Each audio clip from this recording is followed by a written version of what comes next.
نحمده ونصلي على رسوله الكريم أعوذ بالله من الشيطان الرجيم بسم الله الرحمن الرحيم رسولا مبشرين ومنذرين لئلا يكون للناس على الله حجة بعد الرسول وكان الله عزيزا حكيما এরশাদ হচ্ছে আল্লাহ রাব্বুল আলামিন বলেন রসুলান মানে রসুল সমূহকে মুবাশশিরিনা ওয়া মুনজিরিনা আমি রসুলদেরকে প্রেরণ করেছি সুসংবাদদাতা হিসাবে এবং সতর্ককারী হিসাবে লিআল্লা ইয়াকুনা লিন্নাসি আলাল্লাহি হুজ্জাতুন এ কারণে যে যাতে করে মানুষেরা এ দাবি উত্থাপন করতে না পারে যে আল্লাহ রাব্বুল আলামিনের উপরে এই ডকুমেন্ট পেশ করতে না পারে হুজ্জাতুন মানে প্রমাণ ডকুমেন্টারি এভিডেন্স যদি উপস্থাপন না করতে পারে যে আল্লাহ রাসূলদেরকে মানুষের কাছে পাঠায় নাই, যে কারণে মানুষেরা বিভ্রান্ত হয়েছে। মানুষজন এই সমস্ত উদ্ভট বানোয়াট কোনো ডকুমেন্টারি উপস্থাপন করতে না পারে।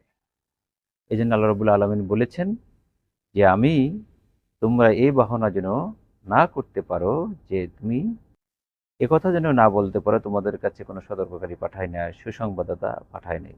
মুবাশশিরিনা বলা হয়েছে কি জন্য? এই জন্য যে তোমরা যদি সৎকর্মশীল হও, আমলে ছলে করো এবং আল্লাহ রাব্বুল আলামিনের এই বাণীসমূহকে মেনে নাও, আল্লাহর এই বাণীকে তোমরা যদি প্রচার করো তাহলে তোমাদের জন্য জান্নাতের সুসংবাদ রয়েছে।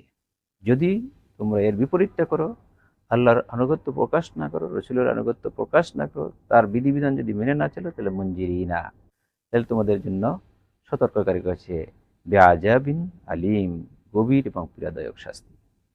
তো বাদার রসুল আরেকটা কথা বলা হয়েছে কি বাদার রসুল, আল্লাহ যে এই রসুল সাল্লাল্লাহু আলাইহি ওয়াসাল্লাম রসুল নবী রসুলদেরকে প্রেরণ করেছে মানুষের হেদায়েতের জন্য, এই পাঠানোর পরও তোমরা যেন এই দাবি উত্থাপন না করতে পারো যে তোমরা আমাকে অযথাই বিরক্ত করতেছে, কোনো রকম সতর্ককারী সুসংবাদদাতা প্রেরণ ছাড়াই তোমরা কি করছো, এ দাবি উত্থাপন করতে পারো না।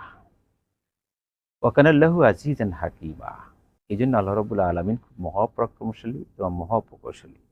অর্থাৎ তোমরা এ ধরনের কোনো বাহানা, এ ধরনের কোনো অজুহাত যেন উপস্থাপন না করতে পারো যে আল্লাহ রাব্বুল আলামিন আমাদের কাছে কোনো সতর্ককারী অথবা সুসংবাদদাতা পাঠানো হয় নাই।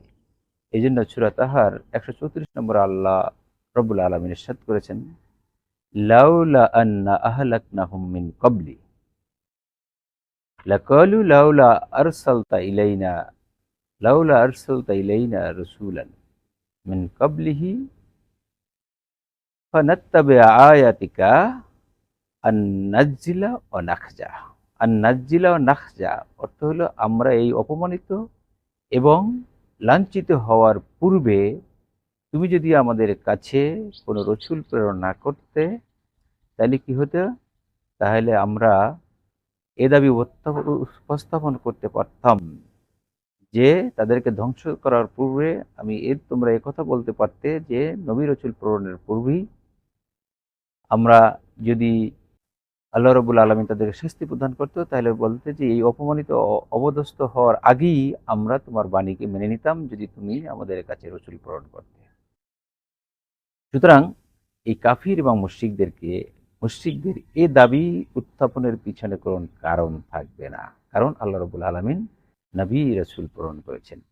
এই জন্য বলা হয়েছে লাউলা আহলাকনা হুম, যদি আমি তাদেরকে হত্যা করতাম, তাদের ধ্বংস করতাম, তাদেরকে আমি শাস্তি দিতাম মিন ক্বাবলিহি মানে রসুল প্রেরণের পূর্বেই, তাহলে তারা এই দাবি উত্থাপন করতে পারে।